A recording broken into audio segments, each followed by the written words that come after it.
Bapak Ibu saudara-saudari yang terkasih, beberapa dekade terakhir ini penampilan lahiriah itu lebih diutamakan daripada sikap hati manusia. Ada banyak contoh yang memang dunia memang begitu mengajak kita, mendorong kita untuk menampilkan yang baik, penampilan luar. Ya. Yang penting itu casingnya, dalamnya ya jadul pun ya tidak masalah, yang penting casingnya itu baik. Ya. Maka banyak orang penampilannya ya mewah, macam-macam, ya pakaiannya mentereng, mahal-mahal, tapi ya dalamnya tidak karu-karuan, ya banyak. Ya. Ada orang-orang yang menyumbang sana sini, ya, tapi kemudian dengan karyawannya ya mentoloan, ya ngencet, suruh kerja, tapi gajinya juga sedikit, tidak dinaik-naik, no. Ya ada, bukan di sini tapi di sana. Ya. Nah, memang dunia memang mendorong kita untuk ya menampilkan sesuatu yang baik itu, supaya apa? Ya supaya dipuji, dihargai, diterima. Ya, kadang-kadang kita memang ya diajak untuk bersikap ramah-ramah baik supaya orang itu menyukai saya. Ya. Inilah yang disebut ya dalam dunia itu etika kepribadian. Orang lebih menekankan soal penampilan lahiriah. Ya. Apakah itu tidak boleh? Ya tentu saja boleh. Ya. Kita ketemu dengan orang dalam relasi ya kita yang menampilkan diri yang baik. Ya boleh-boleh saja. Ya, bukan sesuatu yang jelek, itu sesuatu yang baik. Tetapi Yesus mengingatkan, ya, yang satu boleh dilakukan, tapi yang lain jangan diabaikan. Nah, orang kemudian apa? Mengabaikan yang penting dalam hidup itu. Ya. Maka kritik Yesus kepada ahli-ahli Taurat, orang-orang Farisi, mereka membayar persepuluhan, kolekte, ya, macam-macam tradisi-tradisi mereka kerjakan dengan baik, tetapi mereka melupakan hal yang terpenting, keadilan, belas kasih, dan kesetiaan itu. Maka orang lalu menekankan lebih pada soal etika kepribadian, soal penampilan-penampilan yang kadang-kadang bisa ya membohongi manusia.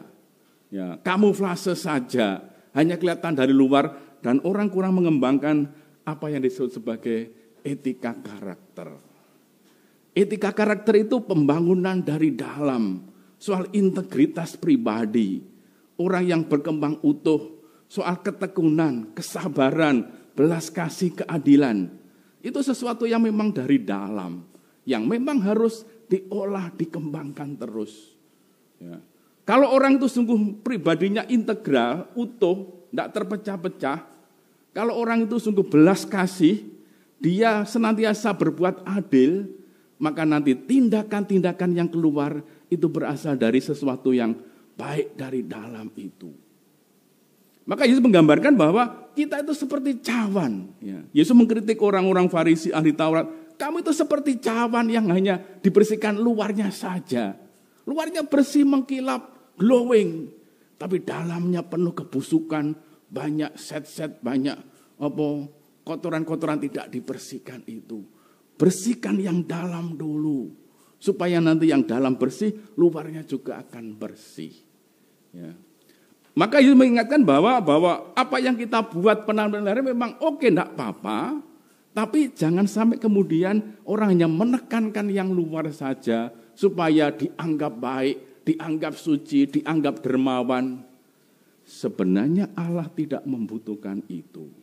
Itu hanya mendatangkan pujian-pujian bagi manusia saja.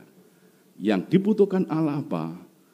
Pembangunan hati, hati yang penuh keadilan, hati yang belas kasih, hati yang taat dan setia kepada Tuhan. Itu perkara batin. Ya. Maka perlu senantiasa diolah hidup batin itu. Memang untuk membangun hidup batin, etika karakter, ya, karakter kita yang sungguh merupakan jati diri kita, bukanlah perkara mudah.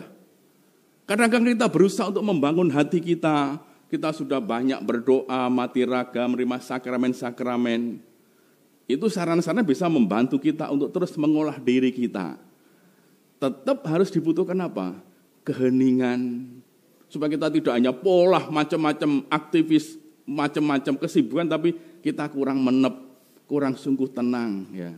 Maka kita perlu untuk juga memohon terang Roh Kudus, membimbing roh, supaya Roh Kudus itu membantu kita mengolah diri kita itu.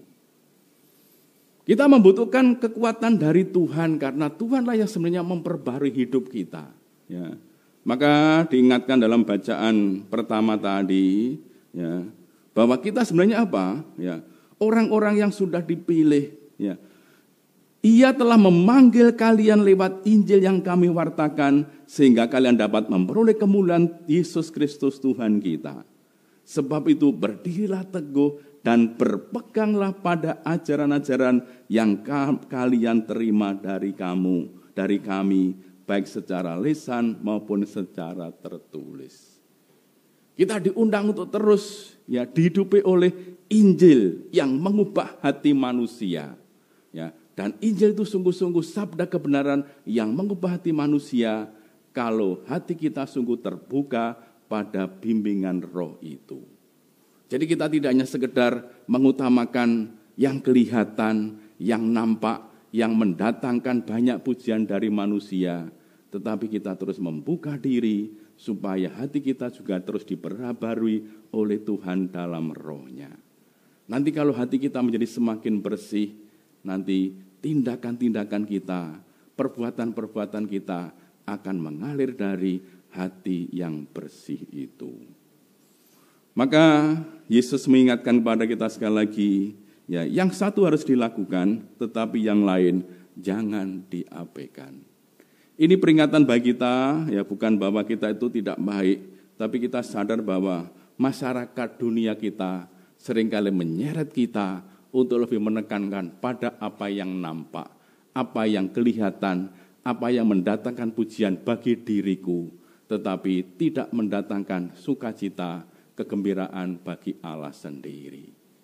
Kalau kita terus berusaha untuk mengolah diri kita, itu sungguh akan mendatangkan sukacita bagi Tuhan.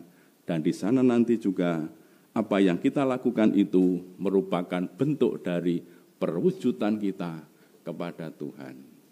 Misalnya saudara-saudara kolektor bukan hanya karena saya punya kewajiban secara lahiriah. Supaya dilihat, oh saya orang yang murah hati, mendatangkan pujian dari orang lain.